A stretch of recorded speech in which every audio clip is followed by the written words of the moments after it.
Hey folks, John McCutcheon here, class of 1974. Many of us probably met at the late great Suede Pines Folk Festival where I played almost every year. Be nice to see it back, huh?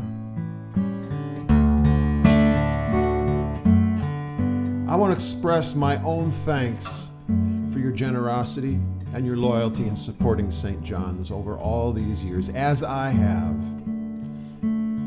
Speaking for myself, it provided me with a really long leash and allowed me to pursue my wild and wide-ranging interest in music that ended up with me being here with you tonight.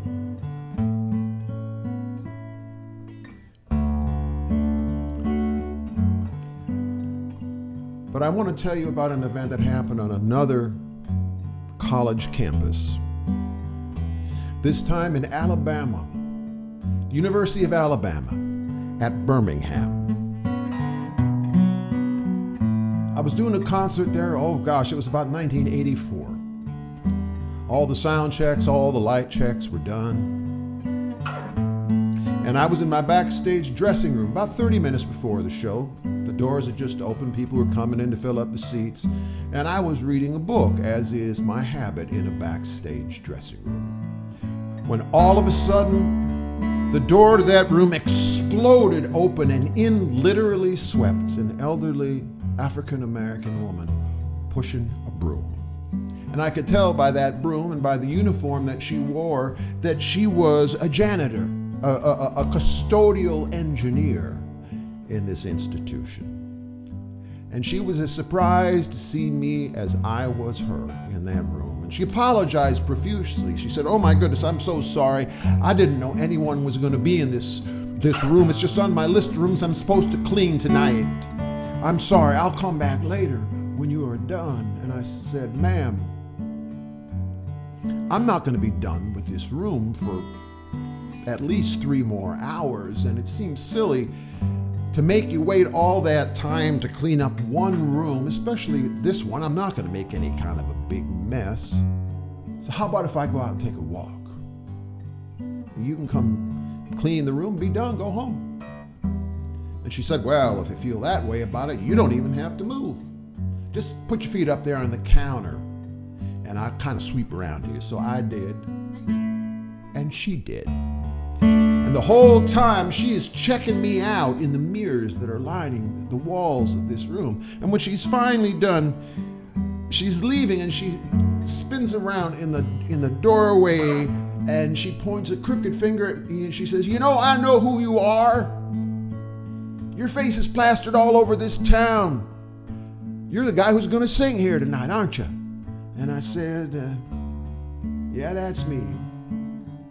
She got kind of comfortable and she leaned one shoulder against the door jamb and folded her arms and said, "So, what do you do?" And I remember that as the moment that I decided to get an agent. But I was alone that night. And I said, "Well, let me see. I play a lot of different instruments." And she said, "Mm-hmm. And I sing some of the old songs. Mm-hmm. I mostly sing songs I compose myself. Mm-hmm. And I've been known to tell a story or two." And she said, "Really? Now that is interesting. Because I enjoy telling stories too. My kids tell me I'm pretty good." She shifted to the other shoulder. She said, "So, let's have a story." Now, I can usually figure out how to weasel out of an embarrassing request like that, but I looked at this woman and I figured, she can't come to the show, she's got to work. And besides that, I'm going to go out there in a few minutes and I'm going to get all this applause for doing the simplest stuff. And besides, and at the same time, she's going to clean 1,000,000 dressing rooms and never get anything close to a standing ovation. So I figured, yeah, I can tell her story. So I did. It was a joke, really. And when I was done, she said, "That's not too bad. That's not too bad. It's a good thing you play all those instruments, though. And I said, okay, if you're so good, you tell me one. And she did. And I have to admit, it was better than the one I told her. But just by a little, which meant that I told her one that was a little better than the one she had told me in response. And she then, of course, was obliged to tell me that was one a little bit better than the one I had told her, because that's the way it goes, right? It's conversation. You go back and forth, you listen, you talk. I've always figured that you are given 2 ears and 1 mouth.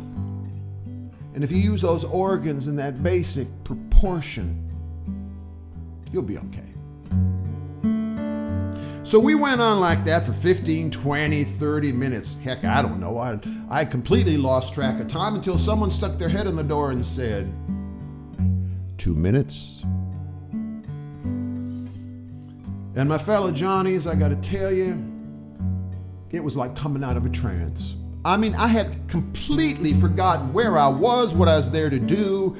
I hadn't tuned any of my instruments. I had not changed my clothes. I had not done my hairs. And the worst part, it's her turn. So I said, okay, got time for one more. Give me your best shot. And for the first time that evening, she hesitated.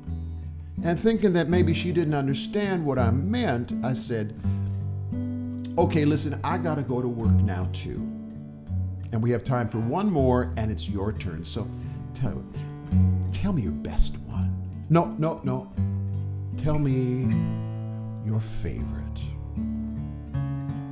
She said, boy, my favorite, it ain't no joke, had got a punchline.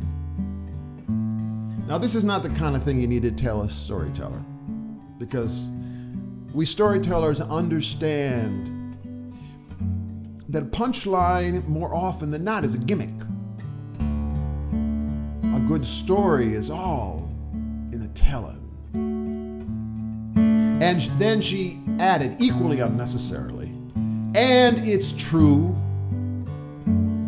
Now, of course, all of us here tonight understand that everything that a storyteller tells is the truth.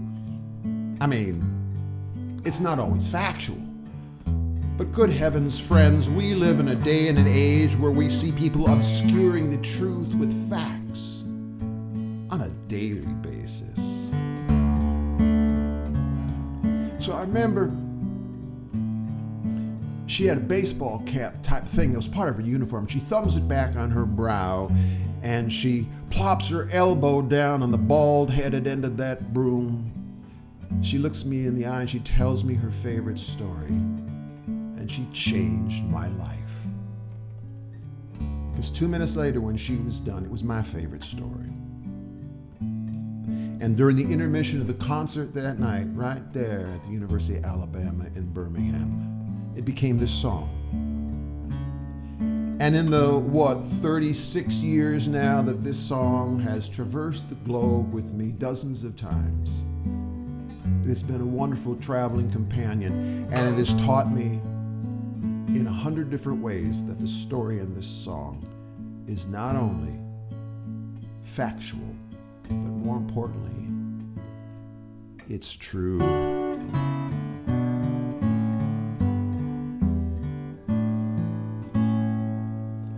Oh, my name is Francis Tolliver.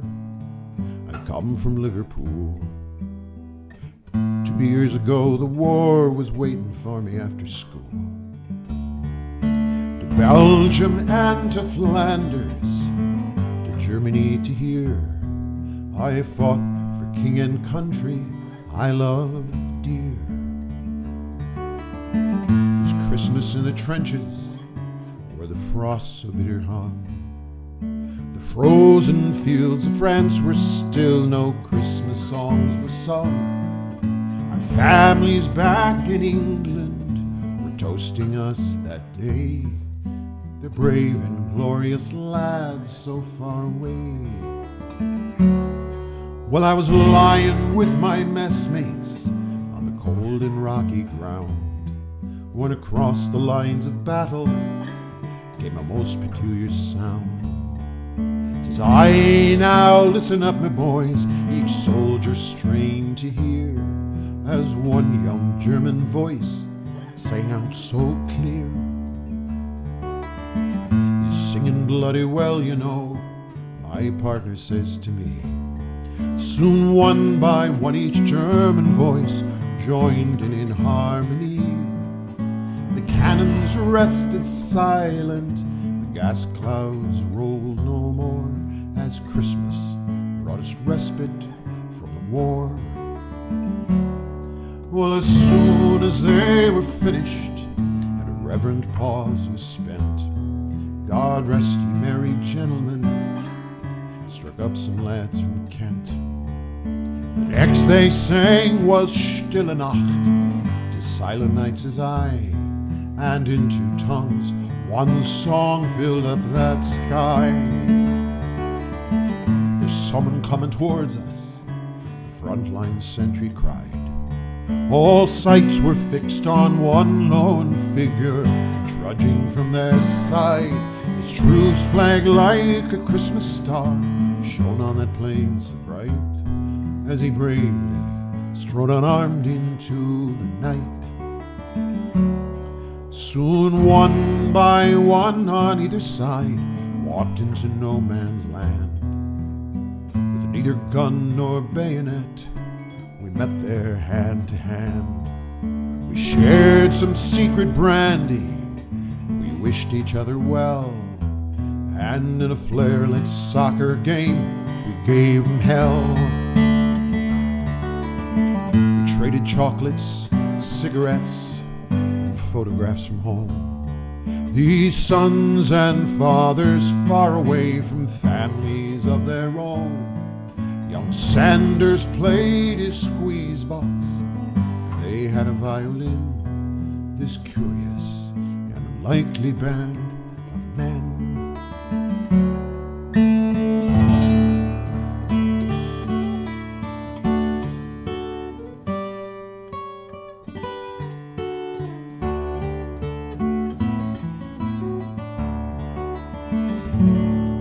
Soon daylight stole upon us, and France was France once more.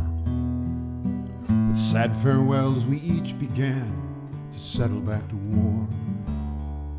But the question haunted every heart that beat that wondrous night: whose family have I fixed within my sights? It was Christmas in the trenches, where the frost so bitter hung. The frozen fields of France were warmed as songs of peace were sung. The walls they'd kept between us to exact the work of war had been crumbled or gone forevermore. Oh, my name is Francis Tolliver, in Liverpool I dwell. Each Christmas come since World War I, I've learned its lessons well. The ones who call the shots won't be among the dead and laid, and on each end of the rifle we're the same.